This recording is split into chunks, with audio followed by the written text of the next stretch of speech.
So I went over your video, and I went over your reflection. You did really good with identifying the needs of the students. You did good with identifying like the learning styles for each one and kind of adapting as the lesson went on. Things that we could probably do better for next time is pull the students into a separate classroom, so that way there's not two lessons going on at once. I think the classroom environment wasn't as conducive for you to lead the instruction, and I think it would be better practice if you lead it like on your own. Yeah. Even if you do the same exact lesson that I was gonna do, it'd be better for them that you'll have their more undivided attention. You'll be the authority in the room, right? There's a lot of factors that play into like their behaviors. Some of them did get off task, but I think you did good at redirecting them. But I like how you noticed that like positive behavioral intervention is good, like calling out positive behaviors rather than the negative. Yes. That's big. Classroom management is something that you kind of like learn on the job. You add tools to the toolbox and you learn strategies, but until you're like actually in it, it plays out differently. Yeah. And differently with different students. You definitely always want to try to avoid the power struggle, but that's easier said than done. Yeah. I think the lesson itself, where you were referring back to vocab and having them highlight the text, I thought that was a good strategy. But again, I think it would have been better if you had if they were in like a different setting. Okay. Like a different classroom. Yeah. And so for the next lesson, that's what we'll do. We'll have you either in the library, or I could be in the room with you. Like when we pull like our small group. Yeah. That might work better. Okay. So minimize the distractions for them. Yeah. For that lesson, I was expecting like at least maybe like 20 or 30 minutes for the small groups, and normally we do, we'll have time for that. But it was just the instructions for the lesson was long, and then the read aloud was long. So it's like a little bit different from what the norm I think would be, because normally you do like a whole group lesson in just like 20 minutes or so. Right. And then we can break out to the assignment or small groups. Yeah, typically like the structure, there's the do now, which is like five minutes. Then it's instruction for like you said, like 20 minutes. Yeah. And then it's like a 5-minute where whole group we do the activity, and then we release them to do it independently. Yeah. Like that whole like I do, we do, you do. Yes. Concept. We'll build on it.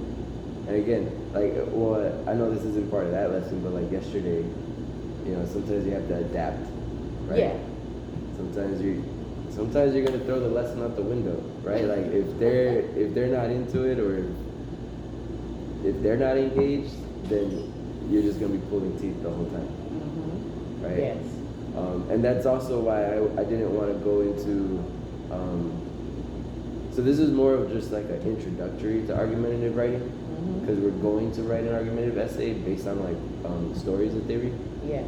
So I didn't want them to get into a whole essay. I just wanted to introduce the concept, the topics, identify each piece, so that they're familiar with that, so that we have background knowledge to like build off of when we do have the argumentative essay assignment later in the year. One of my challenges is not to, and I know I'll probably be able to do this a lot better in a small group, is like not to do overkill where, my assistants is, I try to let them kind of lead the way and, do their own, work on their own independently as much as they can, and try to do the critical thinking. So I have to find like the right balance, like to kind of pull back and let them just kind of navigate through the lesson. So that was one of the things that I was thinking about, like, you know, during that lesson, I'm like, how much do I, you Support, know, how much do I support, how much, and I think for me, understanding what ADHD really is, which I do have some of the symptoms, but understanding how it works in them individually. Yeah.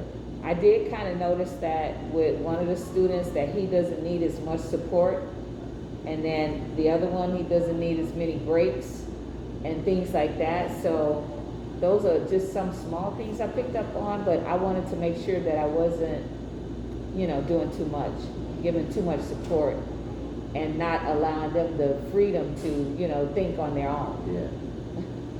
At the end of the day, you're delivering the content, but you're also building the relationships with the students. Yeah. When you build that rapport and those relationships, you're gonna be able to work with them better. You're gonna be able to understand what each student needs, and that just takes time. Yeah. Right? And being open and honest with them, right? Giving them think time. Yeah. Right? Like as a teacher and like even as a support person, like you want to help, Yeah. right? You want to, like, I want you to get this. Yeah. But there's a difference between Giving the answers, Right. and letting them process and think about them. And, right. So it's just stepping back, giving them more think time, and it's okay to, like. That's one thing I still struggle with sometimes is like the awkward silence yeah. while you're waiting for them to respond or a class to respond. You just gotta give it time. And then they're at the age too where it's like socially awkward to like speak out, or like they don't want to be like judged, or Yeah. it's they act completely different when they're in smaller settings too. So yeah. Okay. Well, this was my first time with the learner's development, and I've never really had much experience really kind of focusing in on the way they learn and grow, and so this was a good time for me to really try to think about that and try to process what it means for me as a teacher going forward. And then you see like the difference between like them using like analog, like it was a packet, right? And then maybe the next lesson you can see how they work with like a Chromebook. Yes. Right? Like Yes. they might be able to be a little more independent. Yeah, I noticed when they work with Chromebooks in the past, they love that, and they're more engaged and excited about at least, you know, doing the lesson electronically. So, yeah. All right. Well, thanks so much. I'm really trying, and I'd love to learn a little more. I'm going to look up a little more about anxiety and what might help. And Mr. Miguel, our social worker, he's pretty good with like analyzing student behavior, so he might be a good person to talk to too. Okay. Well, thanks a lot. I appreciate it.